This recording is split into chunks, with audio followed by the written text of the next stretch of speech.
Emotional resilience isn't about just toughing it out. It's about staying open, staying vulnerable, and ultimately staying you, no matter what life might throw at you. And in this video, I'm breaking down what emotional resilience means, because maybe it's the first time that you've heard it, and how to build it, how to nurture it with some practical tips that's going to help you weather any storm.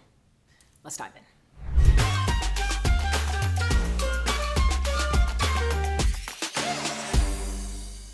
So let me first ground you in what emotional resilience is. This is a matter of staying present with what you're feeling, no matter what life is throwing at you. And it's the ability to move across the full spectrum of emotion, staying aware in what you're feeling, being able to name and express it, and being able to have that agility to move from one emotion to the next, right? So someone that I would see as emotional resilient is one that is least likely to get paralyzed and stuck in a spiral, to get stuck in a rut, to not know how to move forward from a highly emotionally charged type of experience. Whether that be something big like getting laid off, whether that be something like having a really difficult, challenging conversation with a colleague. If you're not emotionally resilient, you're gonna stay in whatever that emotion is that was inspired. You're gonna stay mad all day long, as opposed to those who are emotionally resilient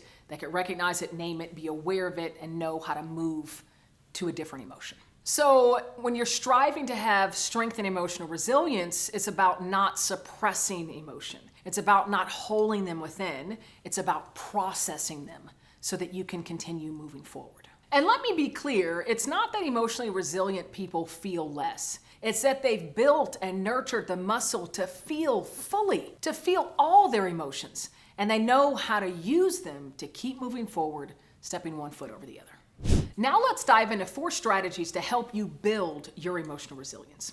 The first of which being naming emotion in real time.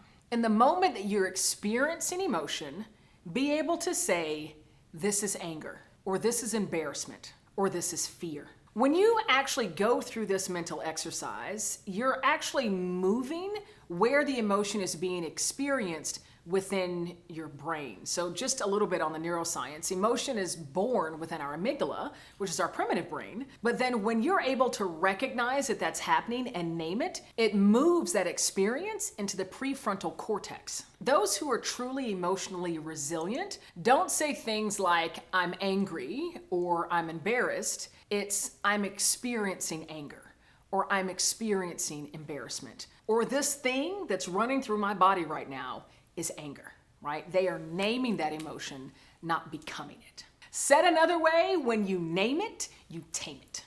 The second strategy is to create your personal advisory board.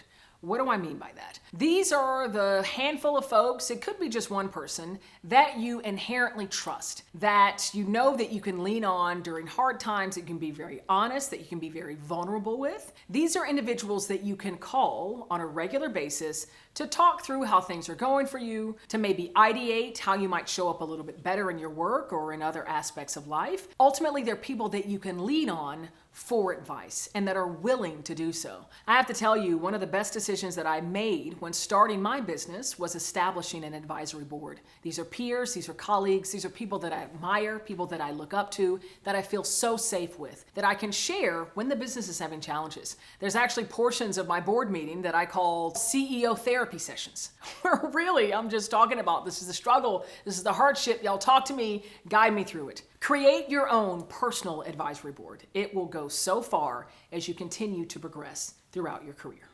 The third strategy is to set a 90-second rule before any reaction. This one is one you have to train yourself to do. It takes a lot of practice. But our emotional energy rises and falls like waves. And so often when you're encountered with something, you're in a conversation, you just see an announcement, you feel the emotion immediately. Right? That's how well the amygdala works. It's our signal system. It's our emergency alarm system. So we feel it and oftentimes immediately want to respond, immediately want to react. But for this strategy, practicing giving yourself at least 90 seconds before you respond. Here's an interesting tidbit that drives the power of this strategy. Most chemical reactions in the brain take about 90 seconds to complete. So if you can give yourself a beat of at least 90 seconds, it's gonna make your response probably be a little bit better informed and perhaps something that you might not later regret. So take that time to take a beat. The way I'm able to do it is I close my eyes and breathe,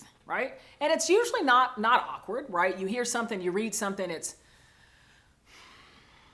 I'm just breathing. I'm taking a deep breath, right? 90 seconds, and then coming back to it, right? Don't have that knee-jerk reaction. Train yourself to take a beat, at least 90 seconds. The reality is you don't owe anyone an immediate response or the way you first, respond to it from a gut reaction standpoint. But you do owe yourself the space to choose how you want to respond. The fourth and final strategy is to reflect on difficult times through an emotionally resilient lens. So that looks like asking questions after difficult times, after a challenging conversation. What emotions did I experience through that time? What did I learn about myself in going through those times? What have I learned about my team? What have I learned about my peers, my manager, right? This is all rooted in what did you learn when moving through difficult times, colored by the emotions that were experienced. The question that I would veer you away from at all costs is what's wrong with me? Never ask yourself that question, but rather what have I learned? What did I learn through this experience and how can I be better moving forward? And now a freebie. There's a link at the bottom, free chapter of my best-selling book, Change Enthusiasm, How to Harness the Power of Emotion for Leadership and Success. This mindset is actually going to help you strengthen your emotional resilience. This is the introductory chapter. It's going to take you through what the mindset is, how to invite these difficult emotions, and move through them in a more productive way, ultimately strengthening your emotional resilience. And it's yours for free. Just click the link below. And until we meet again, keep learning, stay curious, keep listening to that internal signal, those emotions, and of course, keep rocking.